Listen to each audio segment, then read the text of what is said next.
সুপ্রিয় দর্শক, আসসালামু আলাইকুম। সুইটির সহজ রান্নায় আপনাদের সবাইকে স্বাগতম। আশা করি সবাই ভালো আছেন। দর্শক, আজকে আমি আপনাদের জন্য পুলি পিঠার রেসিপি নিয়ে এসেছি। পুলি পিঠা বানানো অত্যন্ত সহজ মনে হলেও এর কিছু গোপন টিপস রয়েছে, যেগুলো অনুসরণ না করলে আপনি পারফেক্ট পুলি পিঠা বানাতে পারবেন না। আর এই সকল টিপস অনুসরণ করে পিঠা বানাতে চাইলে আমাদের ভিডিওর শুরু থেকে শেষ পর্যন্ত দেখুন। শুরুতে চুলায় একটি প্যান বসিয়ে দিয়েছি আর দিয়ে দিচ্ছি 2 কাপ কোরানো নারকেল। এর মধ্যে দিয়ে দিচ্ছি কয়েক টুকরা দারচিনি এবং 3টা সাদা এলাচ। এলাচগুলোর মাথা একটু চিড়ে দিচ্ছি যাতে এর ঘ্রাণটা বেরিয়ে আসে। এখন নারকেলগুলোকে এর মধ্যে নাড়তে থাকবো। দর্শক, এই পর্যায়ে চুলাটা মিডিয়াম ফ্লেমে থাকবে। নারকেলের পানিটা টেনে আসা পর্যন্ত এটাকে নাড়তে থাকবো। এ পর্যায়ে কিন্তু নারকেলটা একটু ঝরঝরে হয়ে এসেছে। এখন এর সাথে অ্যাড করছি 1 কাপ গুড়। দর্শক, আমি এখানে আখের গুড় ব্যবহার করেছি। এখন গুড় দেওয়ার পর এটাকে আবারও নেড়ে চেড়ে নিচ্ছি। এ পর্যায়ে গুড়টা গলে যাবে। প্রথমে দেখুন গুড়টা গলে আসছে। প্রথমে গুড়টা পানি ছেড়ে দেবে এবং এটা নরম হয়ে আসবে। তারপর যখন পানিটা টেনে আসবে, একটু আঠালো হয়ে আসবে, তখন এটাকে নামিয়ে ফেলবো। আবারও চুলায় প্যান বসিয়ে দিয়েছি এবং সেখানে দিয়ে দিচ্ছি 2 কাপ পানি, দিয়ে দিচ্ছি 1 চিমটি লবণ আর হাফ চা চামচ কালো জিরা। এখন এটাকে বলক তুলে জাল করব। দর্শক, দেখুন বলক চলে এসেছে। এখন এর মধ্যে দিয়ে দিচ্ছি চালের আটা। চালের আটা অল্প অল্প করে দিচ্ছি এবং একটা চামচের ডাটা দিয়ে এটাকে ঘন ঘন নাড়ছি। অবশ্যই ঘন ঘন নাড়তে হবে, নইলে এটা দলা পাকিয়ে যাবে এবং দলার ভেতরে যে আটাটা থাকবে সেটা সেদ্ধ হবে না। একটু একটু করে আটা ছিটিয়ে ডো তৈরি করে নিচ্ছি। এ পর্যায়ে চুলার ফ্লেমটা লোতেই রেখেছি। দর্শক, দেখুন ডো তৈরি হয়ে আসছে। একদম হাত দিয়ে এটাকে মেখে নেওয়ার আগে গরম অবস্থায় একটি ঢাকনা দিয়ে ঢেকে রাখবো, যাতে আটাটা ভালো করে সেদ্ধ হয়ে আসে। কারণ আমি এখানে শুকনো চালের আটা ব্যবহার করেছি। যদি কাঁচা আটা ব্যবহার করেন তাহলে এইভাবে রাখার দরকার নেই। 2 মিনিট পর ফিরে এলাম। এই 2 মিনিটে আটাটা সেদ্ধ হয়ে এসেছে এবং তাপমাত্রাটা একটু কমে এসেছে। তাই বলে ঠান্ডা হয়ে যায়নি, যাতে হাতে এটা সয়ে যায়। এজন্য এখন এটাকে একটু করে আটা ছিটিয়ে এটাকে চেপে চেপে একসাথে করে রাখছি, নইলে ঠান্ডা হয়ে যাবে এবং রুটিটা ভালো হবে না। এখন আবারও এটাকে ঢাকনা দিয়ে ঢেকে রাখতে হবে। দর্শক, এবার একটু আটা ছিটিয়ে এই ডো থেকে একটু একটু করে নিয়ে আমি রুটি তৈরি করে নেব। একসাথে তো সম্ভব নয় সবটুকু নেওয়া। একটু একটু করে নিয়ে জাস্ট একটা রুটির সাইজে যতটুকু নেওয়া যায় ততটুকু নিয়ে আমি একটু রুটি বেলে নিচ্ছি। অবশ্যই এটাকে ভালো করে বেলে নিতে হবে। সুপ্রিয় দর্শক, আমার চ্যানেলে যদি নতুন হয়ে থাকেন প্লিজ আমার চ্যানেলটি সাবস্ক্রাইব করুন এবং লাইক কমেন্ট ও শেয়ার করুন। আর যারা অলরেডি সাবস্ক্রাইব করেছেন থ্যাংক ইউ সো মাচ। আর যারা ফেসবুক পেজ থেকে ভিডিওটি দেখছেন তারা আমার পেজটি ফলো দিয়ে রাখুন আমার নিয়মিত ভিডিও পেতে।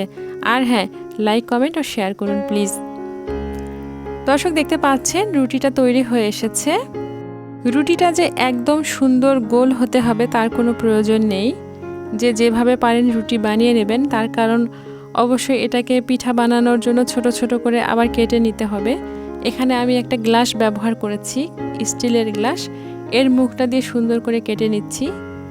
যেহেতু স্টিলের গ্লাসের মুখটা অনেক পাতলা হয়, এই জন্য এটা কাটা অত্যন্ত সহজ হয়।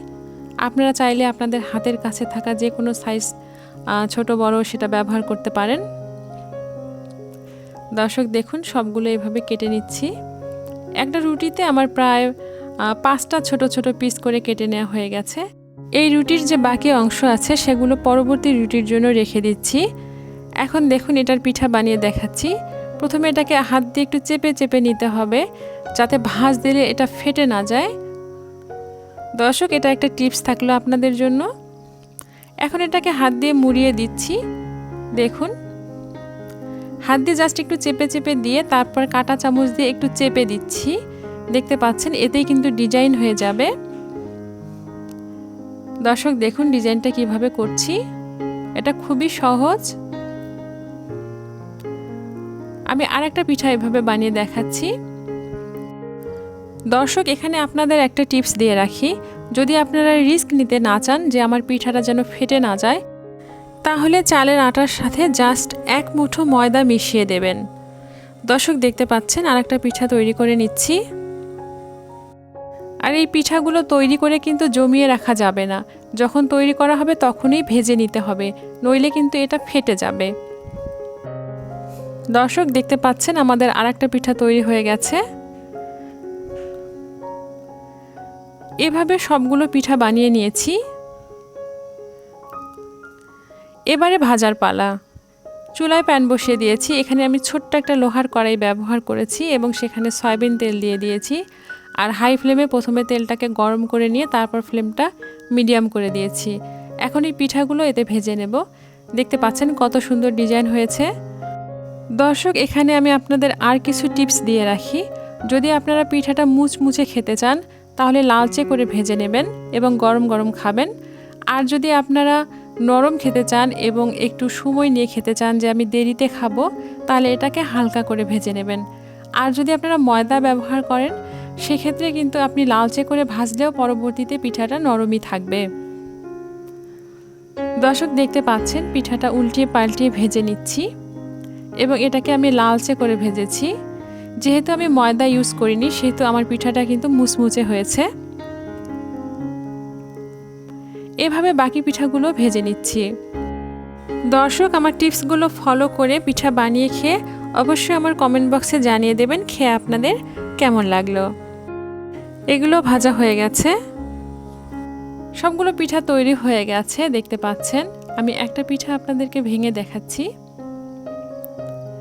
দেখুন পিঠাটা কতটা পারফেক্ট হয়েছে।